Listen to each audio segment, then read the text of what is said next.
We will now hear from an amazing session for the Australian industry. So I'd like to call up Michael Bacchina, who is the partner of Piper Oldham, who will be the moderator and session chair. And from there as well, we'll also have Simon Callahan, Rob Allen, and Mitchell Travers. So please come up and we'll get you another seat too. So everyone.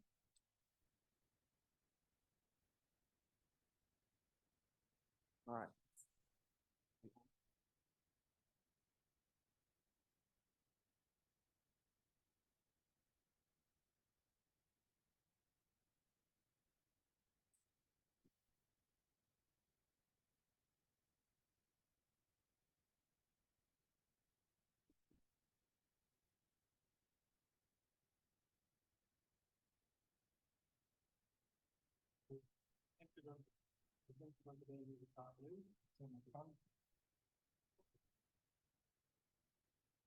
Much better. Thanks so much, everyone, for being so generous with your time and being here this afternoon. We're here to discuss the blockchain opportunity specifically in Australia. And we can, I suppose we'll just kick off with a very quick introduction from our panelists, just so they can speak to who they are, where they're from, and what I'm going to say, what they think is the biggest upcoming opportunity in Australia for collaboration.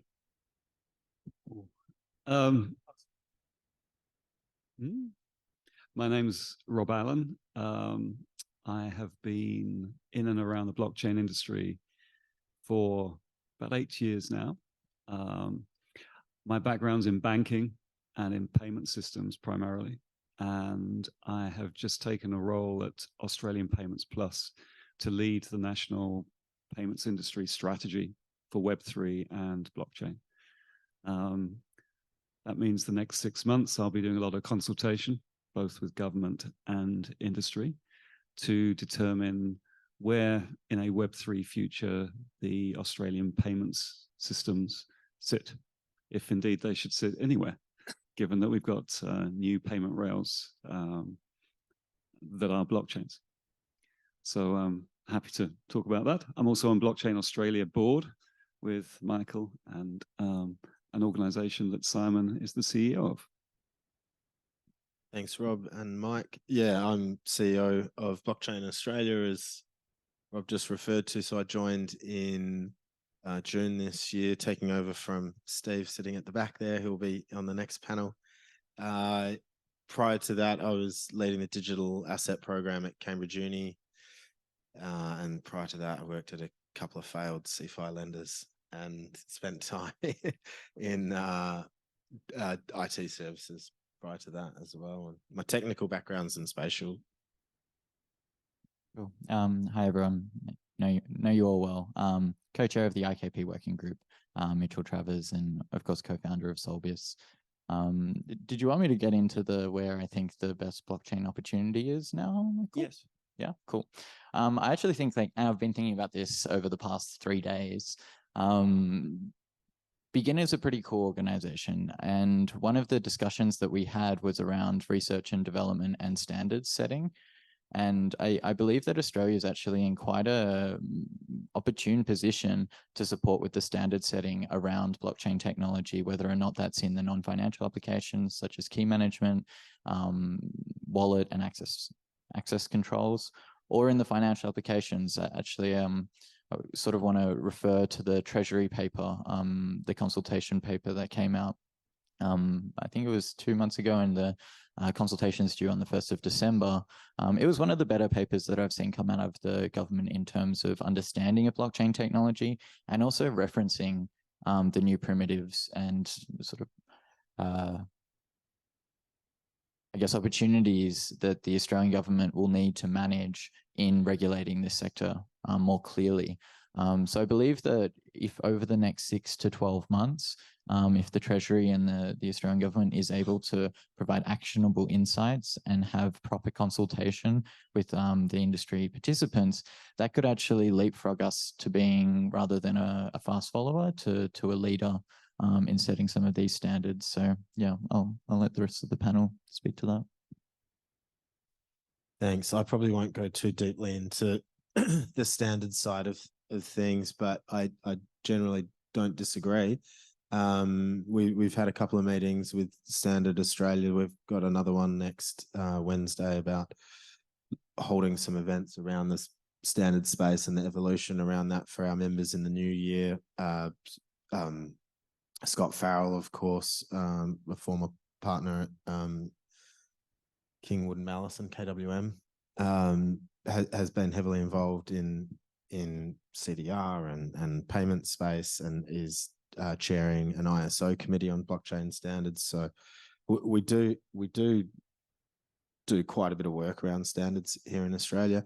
I think the biggest opportunity, and I should say hi to Chloe White. I haven't actually met in person yet because she lives in Dubai, but she chairs our digital assets working group, who have been working together with our digital currency exchange working group on the current regulatory consultation for Treasury. I think that, to me, is having worked in crypto, I think that's going to be the biggest opportunity, where we start to see TradFi bridge into CFI, DeFi, and the amount of capital that can flow with that is when we'll start to see more of that iceberg, because I still think we're at the tip of the iceberg, but I think that bridge between TradFi into this space is going to open up a wealth of opportunities.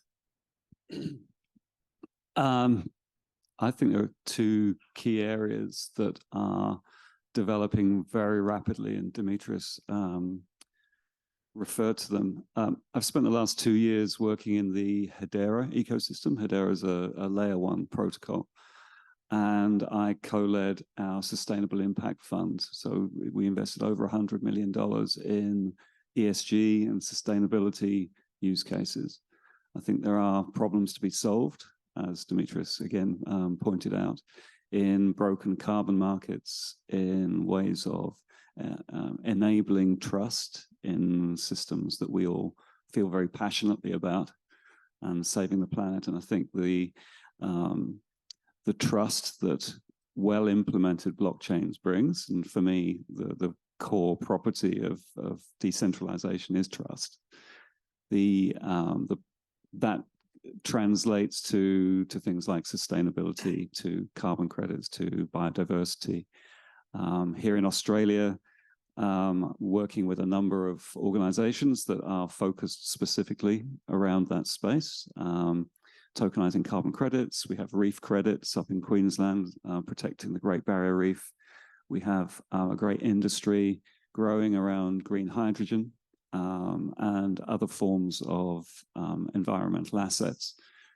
Our banks here are very interested, clearly, in the money to be made from that, but also how they can trade in natural world assets and tokenized versions of those assets.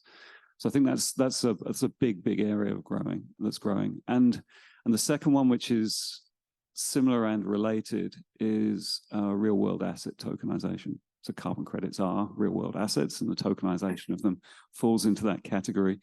But we're also seeing great examples of commercial real estate, domestic real estate, and all sorts of funds that are being tokenized. We're at that point, I think, in the maturation of the industry, where some of these more complex and, to be frank, very unclear in terms of policy and regulation, but are being experimented on. We're way past the the Bitcoin value transfer use cases. We've got some really interesting crossovers between TradFi and the new properties brought by decentralization and blockchains.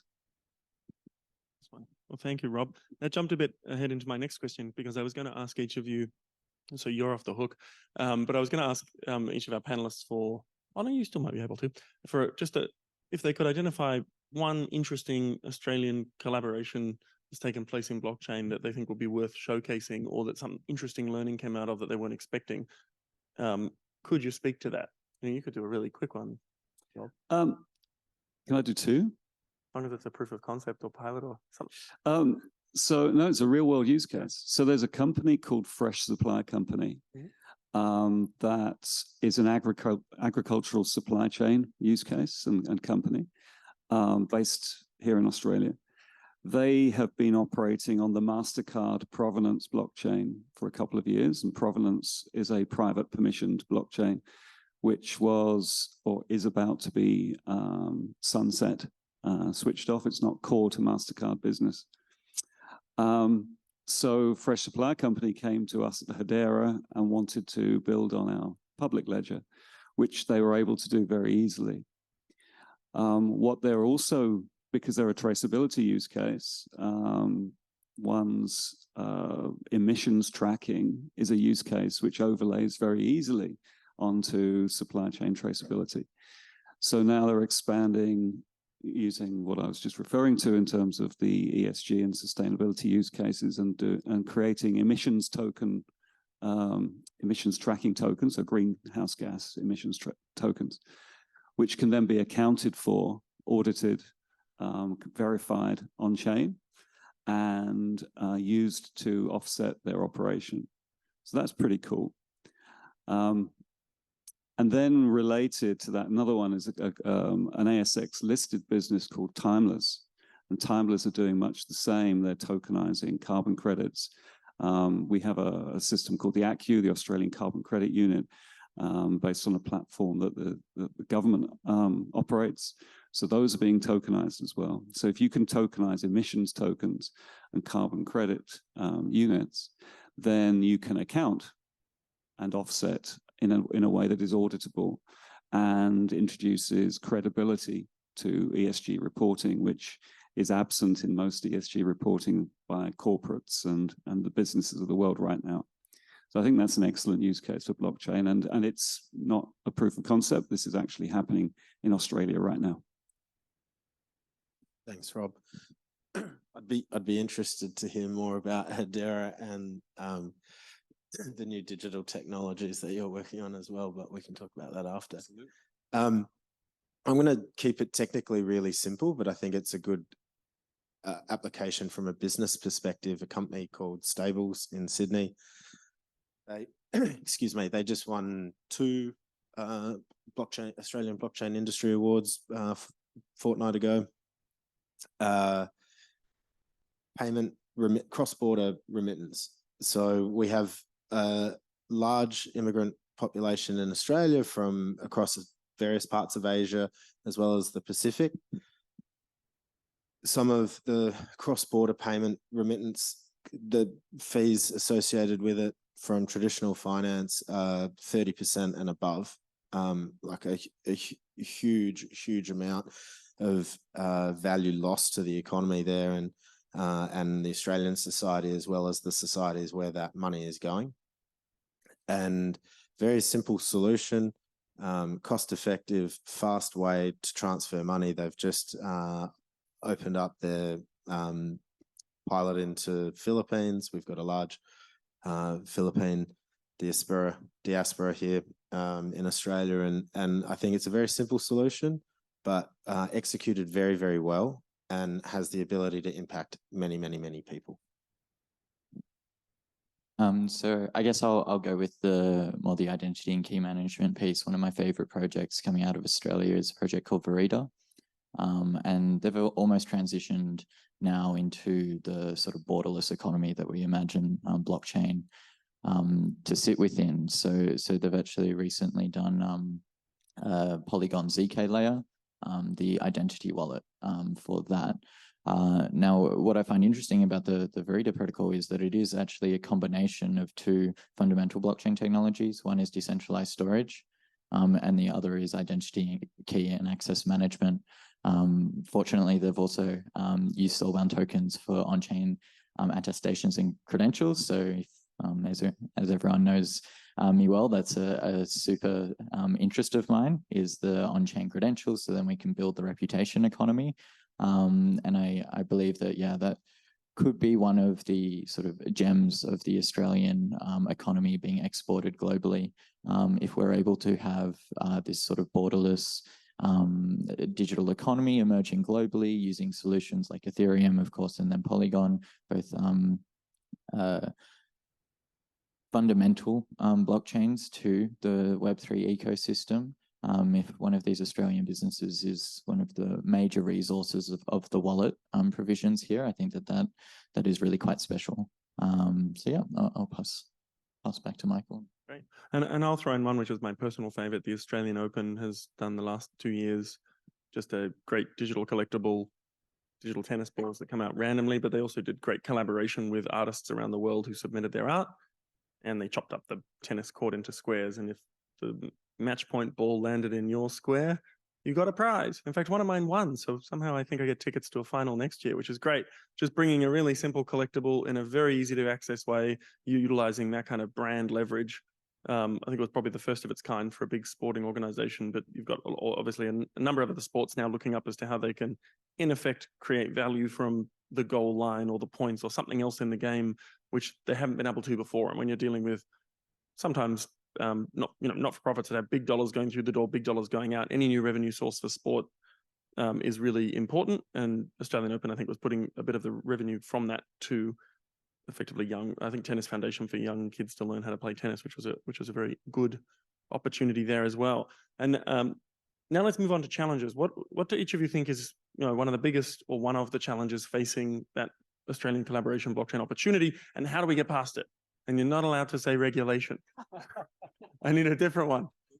I was going to say, can I use the same one as before, which was the biggest opportunity, which is the same regulation, is the biggest challenge, I think, and about getting those parameters right. And, our members are working through this both individually and collaboratively with us, but I think getting those low thresholds right, those upper thresholds right to enable innovation is going to be critical. But sorry, that's a pretty boring answer, given that you said no regulation. Education of regulators. We have an ongoing battle to ensure that our policymakers and regulators are educated in this. Chloe very eloquently railed against some previous policy decisions that were not followed through on. You have changes of government and things aren't followed through, and you feel like you're knocked back 3 or 4 paces, especially in this emerging space. We have a government here that hasn't prioritized emerging tech, I think it's fair to say. And Blockchain Australia has one of its core goals to ensure education at that level so that we can maintain the momentum. Technically, this is maturing at pace. You only need to look around the world. We talk about stable coins, talk about identity, talk about ESG and sustainability, talk about NFTs. I mean, these things have been with us 2 or 3 years now. We're about to lean into another massive wave, I think, of innovation as this space goes forward.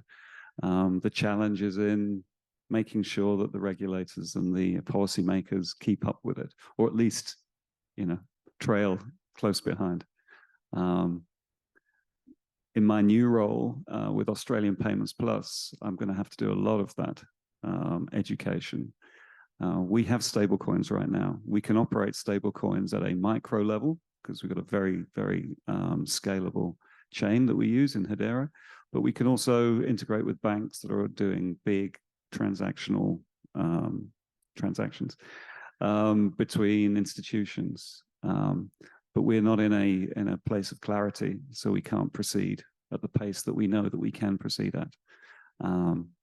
So with or without guardrails, right? We know we can proceed faster than we are allowed to, and that's inhibiting our economy here in Australia without being able to do that.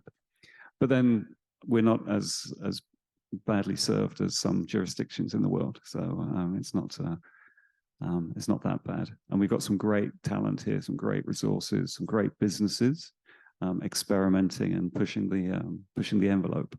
So yeah, I'm generally positive.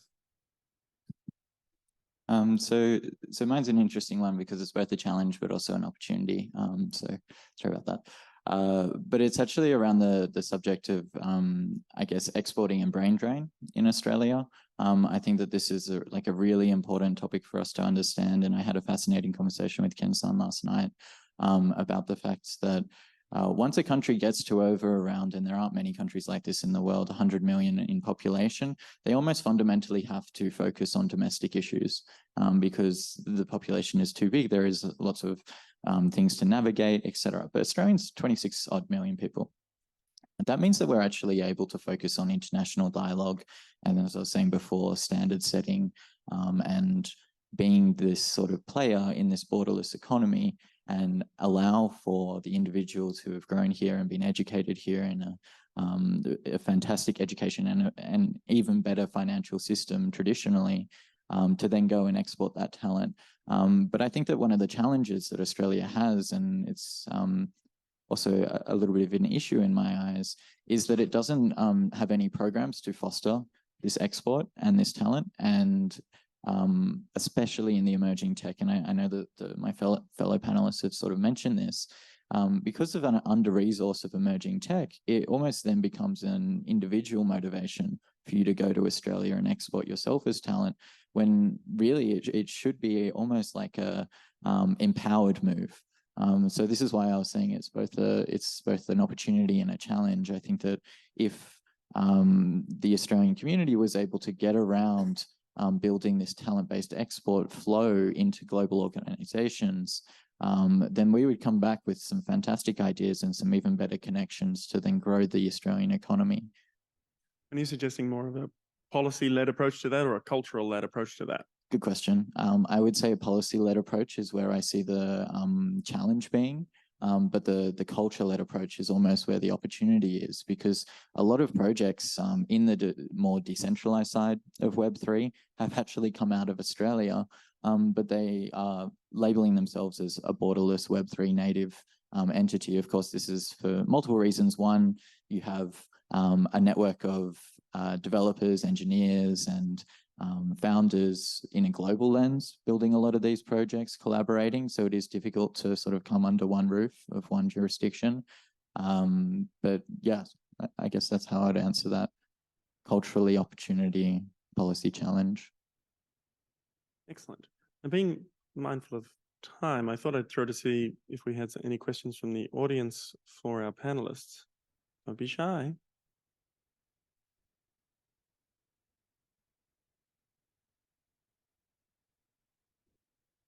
You got a microphone ready to go around. For our international guests, it's an opportunity. There we go. Here we are, one over here.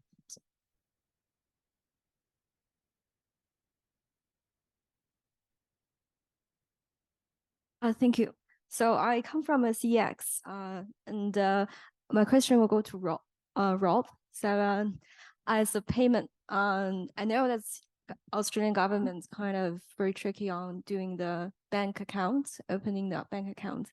I want to know like whether you have already like how could you do that, and do you have some suggestions to the CX if they want to apply the business in Australia? What we can do to open the track, for the deposit. Oh, that's more of a banking question. I might direct to Michael than a payment rail question. I think and it isn't a direct, so apologies, this isn't a direct answer, but we do have a debanking problem here. It's done under the auspices of scams and dealing with scams, but it's actually risk. It's the risk tolerance within the banks for handling the funds of any organization or individual that is associated with this emerging tech space. And that's a real problem, I think. It's an inhibitor to the sorts of member organizations we have as Blockchain Australia. It's probably one of their number one. Would you say their number one problem? I'd say it's a huge problem, and not just within the blockchain space, but across the digital economy more broadly. Like any payments company has issues around that. Happy to have a chat afterwards, and there's a couple of companies I can point you in the direction of, but I might not do that on camera. Did you have anything, Mitchell, on the question? Okay, I'd echo that. It's not a blockchain or crypto specific problem. There's I hear in my work as a lawyer many times from startups that are running businesses that struggle to get through the bank's systems and regularly look at digital currency exchanges that seem to have smoother onboarding and identification checking. And I can certainly speak personally to having faced a KYC mission by my bank that required sending an awful lot of personal information on PDF when, you know, I've been used to exchanges where you put it through, you know, take a photo with your phone and it doesn't get retained. But a lot of the banks are still very old school, and they very much have a view of there are gigantic fines that can be applied. And, you know, one of our major banks has had very, very, very significant billion-dollar fines for AML breaches previously. So there's an extra focus within the banks that has nothing to do with the general world, but is more to do with shortcomings that occurred before, with potential future fines. And that sharpens, as Rob said, the risk side, a side effect of which is, okay, an industry that's still awaiting proper regulation or is new is going to be viewed with more of a skeptical lens. So there's sort of like a long-term, what can you do? Well, wait for licensing, which the ABA and others have sort of said that will help a lot, because a bank that sees someone who has a license, okay, reduces the risk. Or more medium to short term is about helping people understand what a business is doing.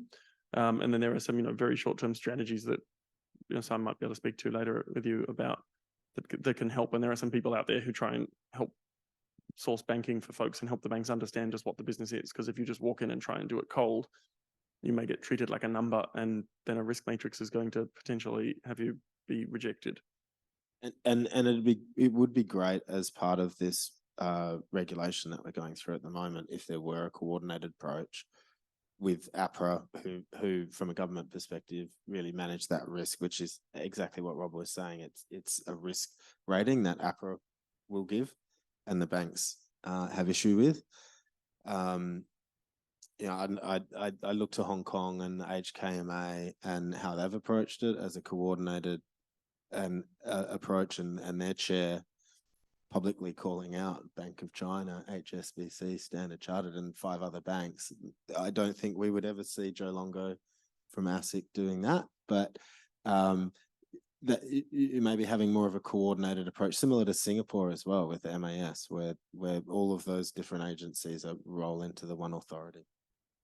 And scams were mentioned, which were something that was heavy in headlines earlier this year. And there's been some really good steps at the top of the scam funnel, with thousands of scam websites being blocked just in the last, I think, 5 weeks. So my hot prediction is by January, we'll see scam rates just drop, which is likely to help where banks were saying there are scam problems. And when they've said that, we have to take it at face value. I think there's an underlying risk issue, but at least one problem is hopefully going to start to fade in the new year, because if people can't access scam websites, which is a primary place where investment scams are run with, you know, fake it Forex trading and other investment opportunities that are luring people in, and then trying to have them, say, for example, pay with a cryptocurrency to get the money out of the country. If those websites aren't accessible anymore, that helps significantly. And so that's a really good example that I think other countries might be looking to adopt, to just at the DNS level, trying to stop those websites from staying online. I'm not sure exactly how they took them off. I like to hope they just did a government denial of service attack, because that would be cool. But I think they probably asked Subbot at ICANN to block the domains or something like that. We probably have time for at least one more question or two.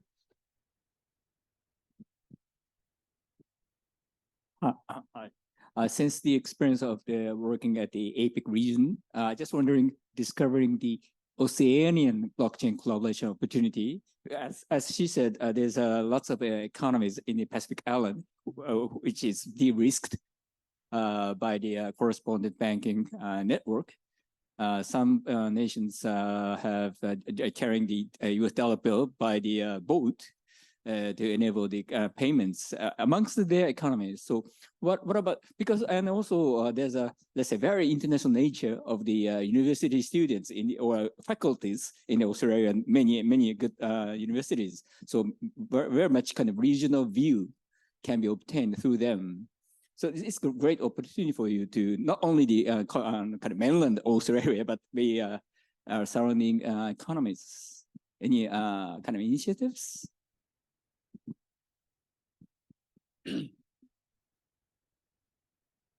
There are a number of alliances, a number of kind of organizations that are looking cross-border. I mean, we as an association have, you know, a number of international connections and alliances that we share information and share kind of learnings with. But at a technical or at a commercial level, I think this is largely driven by the banks. The banks have cross-border both counterparties and their own organizations. So I think you were talking about stables. Hedera ran a cross-border pilot recently between Shinhan Bank, who are a governing council member of Hedera, along with Cathay and Siam and Standard Bank in Africa. And we were demonstrating in production in a live environment that stablecoins could reduce the cost of cross-border remittance to a matter of seconds.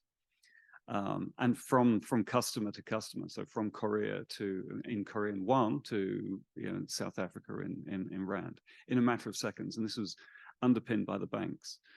Now, the benefits of a decentralized technology like a blockchain is that you can add more participants into that network very easily because they're just running a new node or they're just participating in the network.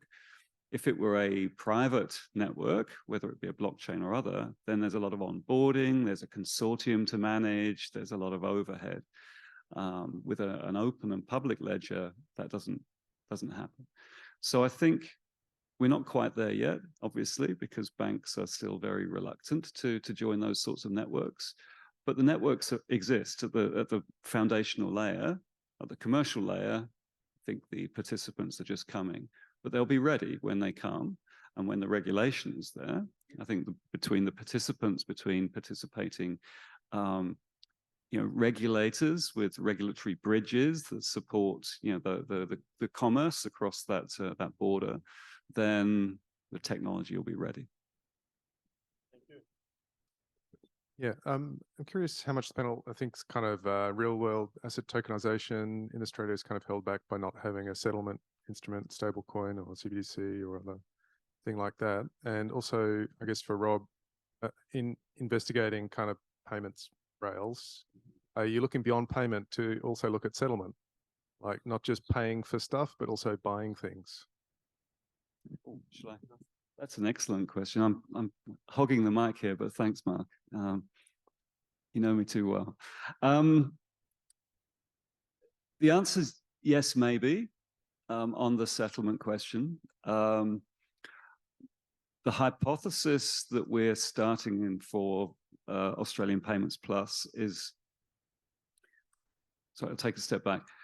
Australian Payments Plus runs schemes. So our payments infrastructure in Australia is the real-time payments infrastructure called MPP, or FPOS, which is card payment or debit card payment, or BPay, which is our bill payment infrastructure. These are all technical infrastructures that support the transfer of value in their own way, and a scheme or a set of rules on top, which kind of incorporate a members group and standards and rules.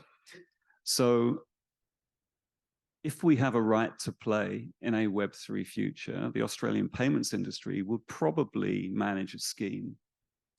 Now, what does that scheme do? Well, it would certainly incorporate and interoperate the new rails as opposed to the old rails. So the infrastructure layer is probably blockchain or blockchains.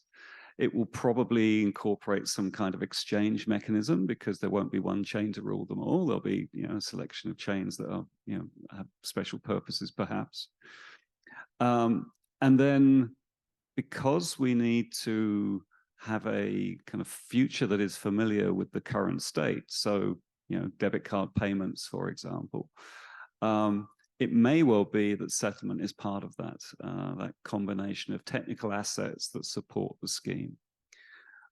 It's very early days. None of this is kind of well formed or at all formed at the moment, but the consultation that we'll be going through over the next 6 months is likely to get to a point where there is an industry decision that it has a right to play. And then the next step may be a sandbox. It may be some kind of framework that would be a proto scheme within which we can, learn lessons, much the same as you put in place for the CBDC pilot. I think that is the most appropriate approach. We're not going to jump ahead and say we own blockchains in Australia and therefore all transfer of value needs to be owned by AP+, because clearly that's wrong. But my hypothesis is that there is a right for AP+ to be part of that, and we just need to navigate the way forward. It's my role to convince the board that is also true. And I'll probably just add to that quickly. I think, I have a view that central bank digital currencies are probably not going to end up in retail hands quickly. I think there's a bit too much resistance at the retail level. I think that commercial bank digital currencies will, and we've seen, ANZ and NAB just create their own because, well, everyone's comfortable dealing with commercial bank virtual currency of their online bank accounts right now. And that kind of transition, to Rob's point, of the old and new is much more comfortable. The RBA is, of course, not set up remotely for anything technical around issuing digital notes that they'd have to provide tech support for. It just couldn't happen. It's too far outside their mandate. But there's a chicken and egg problem that without really good stable coins that are trusted, you can't unlock as much benefit of the smart contract environment and be able to really push automated systems in a way that you otherwise could. But my personal view is I'm hopeful that the payments organizations and or the banks will step up and come together to form, whether it's a scheme or whether it's just going to be initial pilots run, or literally the banks just pushing their own to see what happens and then swaps coming from that. Something will emerge from that that's going to help unlock the ability to use it in other ways and use it in its true digital money form in the future. That's sort of my hot take. Very quickly, then we want to... Just very quickly, because there was a question about stablecoins. Sorry, Mitch. We've struggled to actually define where the perimeter is around this, because we started, is it a scheme for stablecoins? Well, no. What about deposit tokens? What about other forms of fiat-backed token?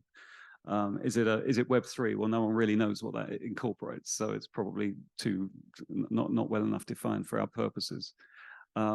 Is it DLT? Well, probably not, because that's the infrastructure layer and it doesn't kind of incorporate maybe the use cases that surround this. So I think stable coins are in it, and I agree with both Michael and the premise of the whole CBDC pilot, that there will be privately issued stable coins or some form of token that fill the gap between wholesale CBDCs and the rest. What I don't think we'll do is to handle cryptocurrencies. I think that's way out of our scope. But certainly fiat-backed tokens of some sort will be included inside the perimeter. But you and I could talk about that for many hours, I'm sure. We are actually over time by like 20 minutes. Although I am really enjoying this conversation. Thank you, everyone. I was just going to say 7. No, I'm joking. Mike, if you want to close up the session, and I'll... Well, I thank you all very much, and I thank you for those excellent questions and letting us have some extra time.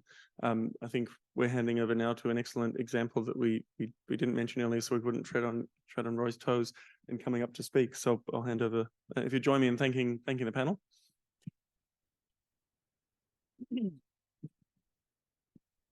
I would also like to thank Michael. He's a very busy person. Getting him out here is amazing, and equally, he represents some of the best of the industry. So thank you again, Michael.